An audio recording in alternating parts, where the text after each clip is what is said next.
जल प्रदूषण क्या है, आज हम इस पर बात करेंगे। भारत एक विकासशील देश है और हमारे कुल जल भंडारण का 70% से अधिक भाग जल में प्रदूषण हो चुका है। ये जल प्रदूषण से सभी जीव जंतु, पेड़ पौधे, मनुष्य सभी में कई तरह की बीमारियां होती हैं। अब जल प्रदूषण के प्रमुख कारण क्या है? जल प्रदूषण के प्रमुख कारण में से पहला कारण ये है कि आजकल खेती में रासायनिक खादों का, कीटनाशक, उर्वरकों का उपयोग करने लगे हैं, जिससे जल प्रदूषण होने लगा है। जल प्रदूषण क्यों होने लगा है कि जब हम खेतों में रासायनिक खादों, कीटनाशक का उपयोग करते हैं तो यही जल बरसात के दिनों में बहकर नदी में चला जाता है। इससे ये जल प्रदूषण हो जाता है। दूसरा कारण यह है कि अधिक जनसंख्या के कारण भी जल प्रदूषण हो रहा है।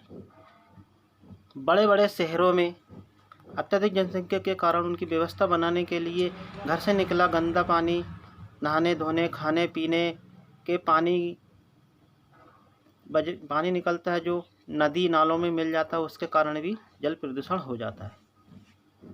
तीसरा कारण है बड़े बड़े उद्योग धंधे के स्थापित हो जाने के कारण भी जल प्रदूषण होता है, क्योंकि इन उद्योगों से लगातार रासायनिक अपशिष्ट के रूप में जल निकलता है, जो नदी नालों में मिल जाता है, उससे भी जल प्रदूषित होता है। उसके बाद बड़े शहरों में सीवेज की पर्याप्त व्यवस्था नहीं होने के कारण भी जल प्रदूषण होता है। इसके अलावा एक और बहुत बड़ा कारण जल प्रदूषण का ये है कि विदेशों से जहाज़ों के द्वारा जो हम कच्चा तेल का आयात या निर्यात करते हैं, जो जहाज़ों से रिसा हो जाता है, उसके कारण वो जल में मिल जाता है, उससे जल प्रदूषण होता है। इस प्रकार देखें तो जल प्रदूषण के कई कारण हो सकते हैं। जल प्रदूषण के कई कारण हो सकते हैं। अब जल प्रदूषण के होने के कारण इस पर क्या प्रभाव पड़ता है सभी जीव जंतु, मनुष्य, पेड़ पौधों पर। तो हम देखते हैं प्रदूषित जल पीने से मनुष्यों में कई तरह की बीमारियां हो जाती हैं, जैसे हैजा, पेचिस, टाइफाइड, पीलिया, अतिसार, दस्त आदि कई प्रकार की बीमारियां हो जाती हैं। ये बीमारियां असाध्य बीमारियां हैं, इनका इलाज बहुत असाध्य हो जाता है। दूसरा,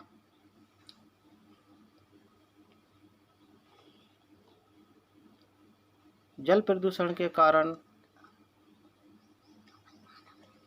जल के अंदर पाए जाने वाले जीव जंतु भी मृत्यु को प्राप्त हो जाते हैं, क्योंकि जो खेती में हम रासायनिक खाद, कीटनाशकों का प्रयोग करते हैं और ये जब जल में जाकर मिल जाते हैं, तो इससे पानी के अंदर रहने वाले जीव जंतु भी, उनके जीवन पर भी विपरीत प्रभाव पड़ता है। इसके अलावा जल प्रदूषण के प्रभाव में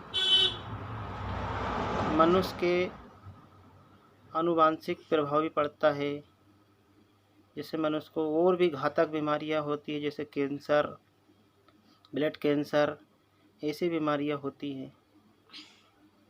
जल प्रदूषण के प्रभाव में से मिट्टी की उत्पादन क्षमता भी घट जाती है। जल प्रदूषण में हम देखते हैं छोटे छोटे बच्चों के ऊपर भी उसका बहुत प्रभाव पड़ता है, उनको कई तरह की बीमारियां हो जाती हैं। अब जल प्रदूषण के निवारण एवं समाधान। तो सबसे पहले तो हमको ये करना चाहिए कि खेतीबाड़ी में रासायनिक खाद, कीटनाशकों का उपयोग कम से कम कर देना चाहिए और इसके स्थान पर जैविक खाद व जैविक कीटनाशकों का उपयोग करना चाहिए। बड़े शहरों में सीवेज की व्यवस्था पर्याप्त करनी चाहिए, जिससे कि वह जल में गंदा पानी नहीं मिले, इससे बीमारी उत्पन्न नहीं हो। विदेशों से जो तेल, कच्चा तेल के आयात निर्यात करते हैं, वहाँ पर्याप्त व्यवस्था जहाज़ों में होनी चाहिए, ताकि वो कच्चा तेल का रिसाव नहीं हो। इस बात का भी ध्यान रखना चाहिए। इसके अलावा सरकार को भी उचित कानून बनाकर जल प्रदूषण के ऊपर प्रतिबंध लगाना चाहिए। उसके बाद सभी मनुष्य को भी अपने घर आसपास साफ सफाई रखनी चाहिए और गंदे जल का निपटान अपने घर ही कर लेना चाहिए और वह नदी नालों में जाकर नहीं मिले, नहीं तो फिर वही जल प्रदूषण होगा और बीमारी होगी। धन्यवाद।